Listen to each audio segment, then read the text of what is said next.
Good day students. हमने पहले की क्लास में व्यक्तित्व के अर्थ को समझा। अब हम देखते हैं व्यक्तित्व की परिभाषा। व्यक्तित्व एक व्यापक एवं ग्राह्य अवधारणा है। सच तो यह है कि मनोविज्ञान के क्षेत्र में शायद ही कोई दूसरा शब्द है जिसके अगणित रूपों व विभिन्न तरीकों से परिभाषित किया गया है। यानी व्यक्तित्व की कोई एक परिभाषा देना बहुत मुश्किल है। उसको हमने अगणित रूप में हम परिभाषित किया है और शायद ये एक ऐसा मनोविज्ञान के क्षेत्र में शायद ऐसा पहला शब्द है जिसके बारे में हम इतनी तरीके से उसको परिभाषित कर सकते हैं। कारण क्या है इसको ऐसा परिभाषित करने का? व्यक्तित्व के संबंध में विद्वज्जनों में मतैक्य का अभाव है। मतैक्य क्या है? मत का एक होना। मतलब कुछ लोग वेब पर्सनालिटी को कुछ कहते हैं, कुछ लोग मनोवैज्ञानिक जो है पर्सनालिटी को दूसरा रूप कहते हैं।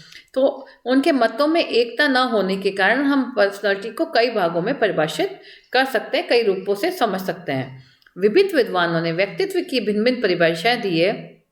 कुछ परिभाषाएं निम्नानुसार है। ऑलपोर्ट के अनुसार सबसे इंपॉर्टेंट ऑलपोर्ट की परिभाषा को देखा गया है। व्यक्तित्व व्यक्ति के भीतर, यानी एक व्यक्ति जो है जिसके व्यक्तित्व की हम बात कर रहे हैं, उसके भीतर मनोदेही गुणों का, मनोदेही यानी मन यानी जो उसका मानसिक स्थिति है, वो देहिक यानी शारीरिक स्थिति, यानी मानसिक स्थिति और शारीरिक स्थिति से संबंधित गुणों का वह गतिशील संगठन, यानी एक से ज़्यादा गुण है जो वातावरण के साथ, यानी बाह्य वातावरण या आंतरिक वातावरण के साथ अनूठे और अपूर्व समायोजन का निर्धारण करता है, उसके साथ में एडजस्टमेंट करता है, वो कहलाता है व्यक्तित्व। वापस से समझते हैं ऑलपोर्ट ने क्या कहा है कि मनोदेही गुणों का वह गतिशील संगठन व्यक्तित्व कहलाता है जो वातावरण के साथ में समायोजन में मदद करता है। Personality is the dynamic organization within the individual of those psychophysical systems that determine the individual's unique adjustment to the environment. Then Valentine के अनुसार व्यक्तित्व जन्मजात एवं अर्जित प्रवृत्तियों का योग है। वैलेंटाइन ने क्या कहा? व्यक्तित्व जो है वो जन्मजात भी होती है, कुछ क्वालिटीज़ व्यक्तित्व की जन्मजात होती है और कुछ क्वालिटीज़ को वातावरण के द्वारा अर्जित किया जा सकता है। और इन दोनों क्वालिटीज़ से जो एटीट्यूड आता है व्यक्ति में, जो परिवर्तन आता है, जो एटीट्यूड बनता है, वो कहलाता है वैलेंटाइन। वैलेंटाइन ने कहा वो कहलाता है व्यक्तित्व, यानी व्यक्तित्व जन्मजात और अर्जित प्रवृत्तियों का योग है। Personality is the sum total of इनेट and acquired depositions. Then according to M and मन के अनुसार क्या है? Personality may be defined as the most characteristics integration of an individual's structure model of behavior, interest, attitude, capacities, abilities and attitudes।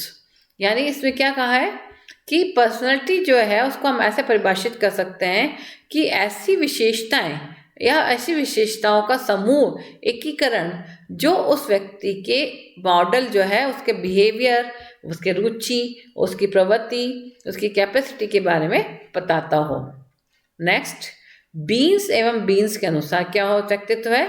व्यक्तित्व व्यक्ति की आदतों, अभिवृत्तियों और विलक्षणताओं का वह संगठन है जो जैविकीय, सामाजिक एवं सांस्कृतिक कारकों की संयुक्त क्रियाओं से उत्पन्न होता है। बीन्स एंड बीन्स ने क्या किया? व्यक्तित्व के चारों तरफ से बताया कि किस तरीके से व्यक्तित्व प्रभावित होता है और किसको कहते हैं। उन्होंने कहा हैबिट जो व्यक्ति की होती है, एटीट्यूड जो होता है व्यक्ति का, या उसके अंदर कुछ ट्रेड्स या कुछ गुण होते हैं, स्पेशल गुण होते हैं, कुछ स्पेशल योग्यताएं होती है जो उन आदतों, अभिवृत्तियों, विलक्षणताओं के कारण वो जैविकीय यानी जीवन के साथ में, समाज के साथ में, संस्कृति के साथ में उन कारकों के साथ क्रिया उत्पन्न करता है, उसको हम व्यक्तित्व कहते हैं। उस क्रिया उत्पन्न करने की जो स्टाइल होती है उसको हम व्यक्तित्व कहते हैं। वॉरेन के शब्दों में व्यक्तित्व व्यक्ति का संपूर्ण मानसिक संगठन है जो उसके विकास की किसी भी अवस्था में होता है। यानी मानसिक संगठन को उन्होंने कहा है। यहाँ पर वॉरेन ने शारीरिक विशिष्टता को तो बिल्कुल नज़रअंदाज कर दिया है और उन्होंने कहा है कि जो चीज़ है वो मानसिक संगठन है। यदि मानसिक संगठन उसका सही नहीं है तो वो व्यक्तित्व में कमी दिखाई देगी। तो यानी इन्होंने व्यक्तित्व में शारीरिक योगदान को बिल्कुल नगण्य सा माना है।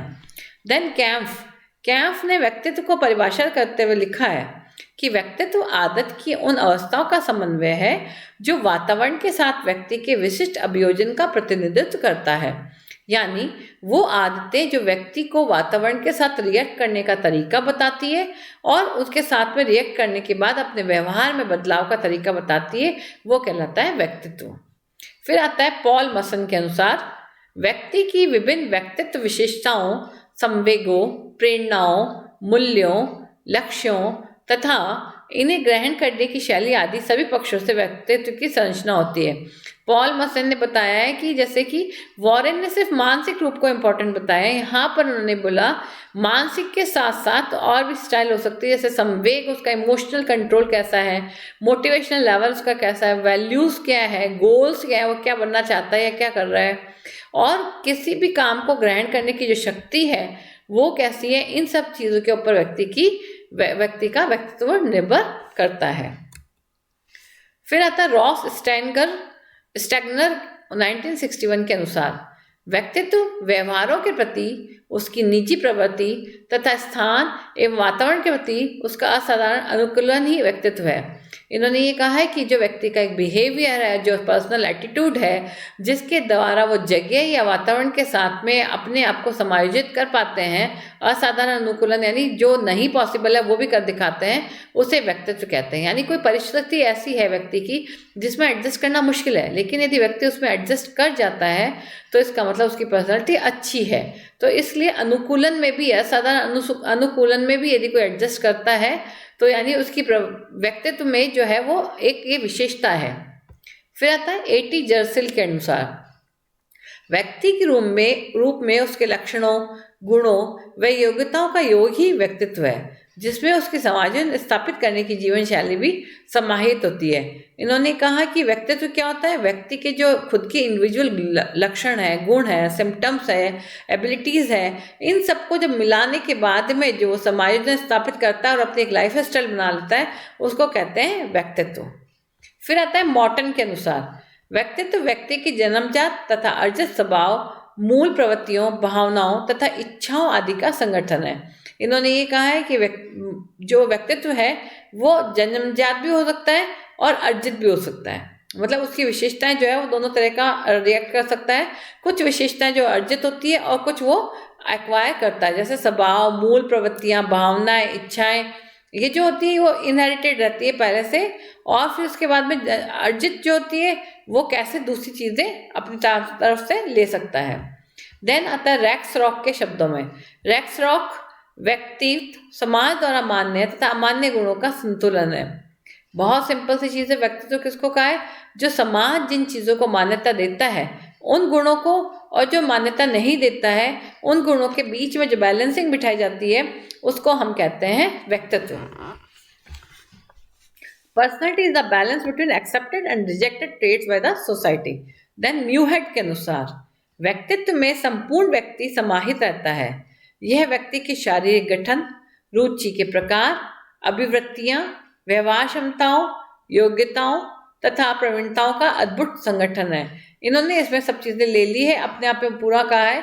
मनोदेही गुण जैसे हमने बात करी तो यानी शारीरिक संगठन आ गया इसमें। फिर रुचि के प्रकार, फिर अभिव्यक्तियाँ, जो एटीट्यूड उसका कैसा है, उसके काम करने की क्षमता कैसी है, और एबिलिटीज उसकी क्या है, और वो कितना परफेक्शन से कोई काम कर सकता है, वो कहलाती है उसकी पर्सनैलिटी।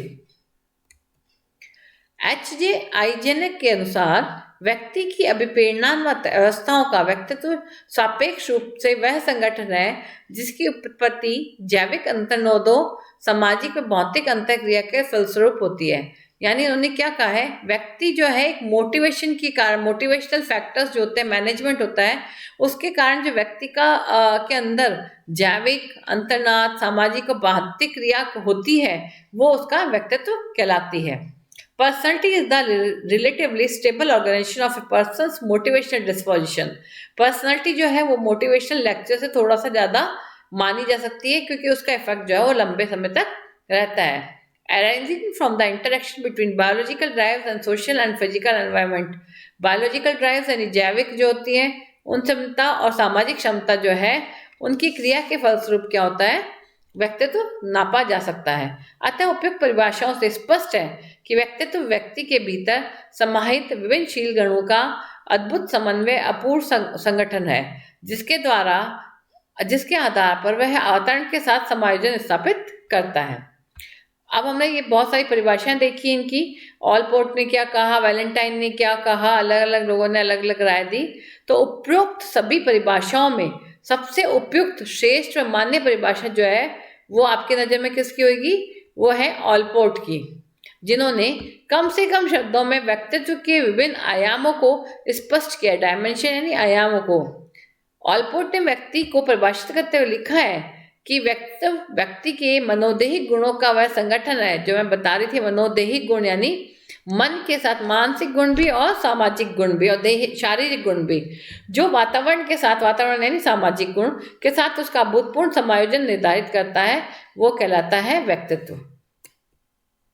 इस प्रकार परिभाषा में व्यक्तित्व के संबंध में निम्न 3 बातों का उल्लेख मिलता है: मनोदैहिक तंत्रों का संगठन, गत्यात्मक संगठन और वातावरण के साथ अभूतपूर्व जो भी कैसी क्षमता है एडजस्टमेंट करने की, समायोजन, वातावरण के साथ अभूतपूर्व समायोजन, ये भी व्यक्तित्व की एक परिभाषा के तत्व माने जा सकते हैं।